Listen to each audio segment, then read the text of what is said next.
मुझसे पूछें कि ज़िंदगी का मकसद क्या है, तो मैं कहूँगी कि टू गिव है। जो देना है वो इतना ज़बरदस्त अमल है कि इसकी जो खूबसूरती है उसको आप एक्सपीरियंस ही नहीं कर सकते जब तक आप टू गिव वाले बनते नहीं हैं। कोई भी इंसान है जिसका कोई भी मकतबा फ़िक्र है, वो किसी भी चीज़ से ताल्लुक़ रखता है, लेकिन जब वो देना शुरू करता है तो उसके अंदर एक ख़ास किस्म की फुलफ़िलमेंट आती है, उसका बर्तन भरना शुरू हो जाता है, उसके अंदर जो खालीपन होता है ना वो ख़त्म होना शुरू हो जाता है।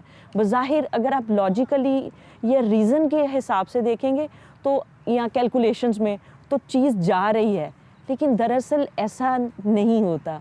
वो चीज़ जा नहीं रही होती, वो कई गुना मल्टीप्लाई होके टेंजिबल और इनटेंजिबल दोनों सूरतों में आपके पास वापस आ रही होती है।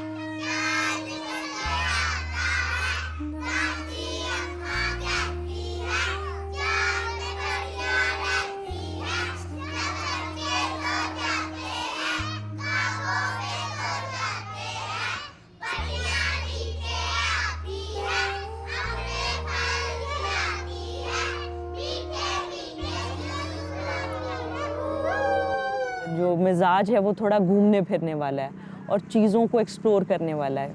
तो मैंने ये सोचा कि हर पोश इलाके के साथ एक छोटी आबादी होती है और आम तौर पर उस छोटी आबादी के लोग उस पोश इलाके के लोगों की खिदमत करते हैं या फिर वो कहीं और जगह पे काम करते हैं और अपने घर का सिलसिला चलाते हैं।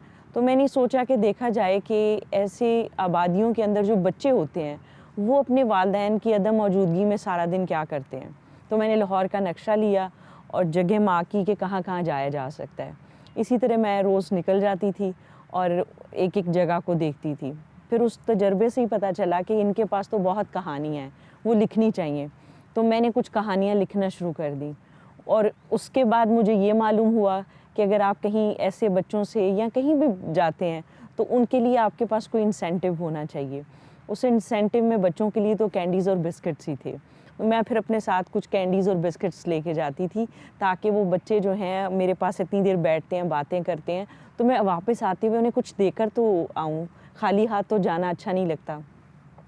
तो ये एक रूटीन बन गई कि बच्चों के साथ बातें करना, उनकी मज़ेदार कहानियाँ लिखना और उनके लिए कोई ना कोई चीज़ लेके जाना। इसी तरह जब मैं कोट लाखपत चुंगी अमर सद्दू के इलाके में आई, जहाँ के किसी आदमी ने 40 कमरों के क्वार्टर बना के किराए पे दिए हुए थे एक एक ख़ानदान को, और आगे एक मुश्तरका सहन था जिसमें बरगद का दरख्त था। तो मैंने वहीं, वो बच्चे खेल रहे थे उसी सहन के अंदर ही जो खुला सबका मुश्तरका था, तो उनको वहाँ इकट्ठा किया और उनसे बातें करना शुरू कर दी। अब ये जो एक मोमेंट है दरअसल वो टर्निंग पॉइंट है मेरे लिए, और अल्लाह ने वो लम्हा रखा था जिसमें उन्होंने मुझसे इस काम का ख्याल एग्जीक्यूट करवाना था। तो बच्चे मेरे साथ बातें कर रहे थे, एक बच्चे ने मेरे बैग को देखना शुरू कर दिया। तो मैंने ये समझा कि ये चाहता है कि ये बिस्किट्स और कैंडीज़ अभी डिस्ट्रीब्यूट हो जाएं, लेकिन ऐसा नहीं था। उस बच्चे ने कहा कि मुझे कैंडीज़ और बिस्किट्स नहीं चाहिए, चूँकि मैं साथ लिखती होती थी। उसने कहा मुझे ये पेंसिल और पेपर चाहिए, मैंने लिखना है। तो वो एक लम्हे को तो मेरा जो जहन है वो बिल्कुल रुक गया कि आपने तो बचपन से ये सुना होता है कि भूखे से पूछेंगे 2 जमा 2 तो वो कहेगा 4 रोटियाँ। तो इतना छोटा बच्चा जिसने पजामा भी नहीं पहना हुआ और उसके सामने कैंडीज़ और बिस्किट्स हैं, और वो हमारे कम वसाइल वाले तबके से ताल्लुक़ रखता है, उसके लिए लिखने और पढ़ने की कितनी ख्वाहिश है कि वो उसकी बजाय वो मांग रहा है। तो मैंने कहा ठीक है, मैं आपको पढ़ाऊँगी। ये मैंने कहा, लेकिन मुझसे कहलवाया अल्लाह की ज़ात ने था।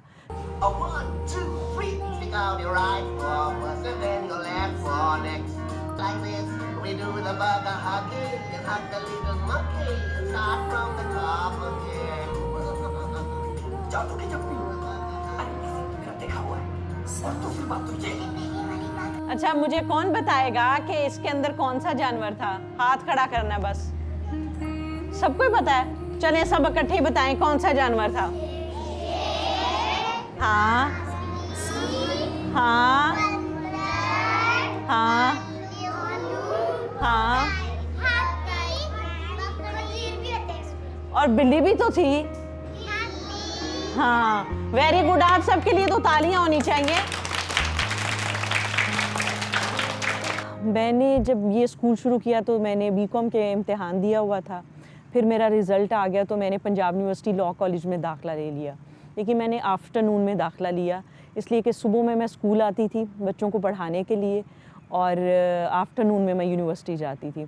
लॉ के बाद मैंने एमएस किया इस्लामिक थॉट एंड सिविलाइजेशन में, उसके बाद मैंने पीएचडी जेंडर स्टडीज़ की।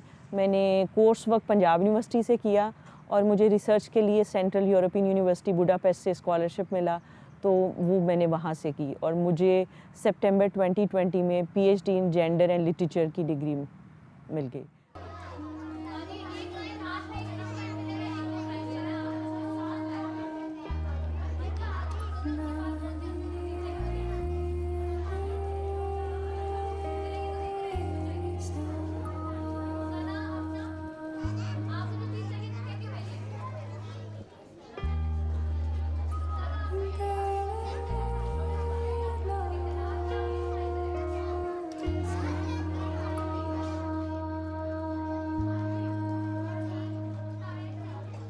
ये जो 16वां साल हमें आया है, इसमें बहुत शुरू में ही अल्लाह ताला ने और मैंने डील कर ली थी।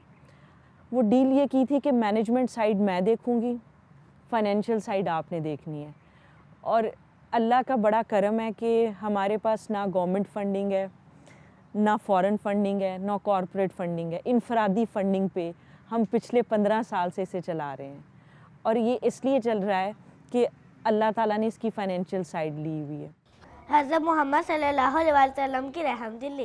The personality of Hazrat Muhammad sallallahu alaihi wasallam is a role model for all the mankind. हज़रत मोहम्मद सल्लल्लाहु अलैहि वसल्लम की शख्सियत तमाम इंसानियत के लिए अमली नमूना है। He was a man who embodied values of kindness, generosity and humility in all his interactions. जो हमारा विज़न है उसमें दो ही चीज़ें हैं।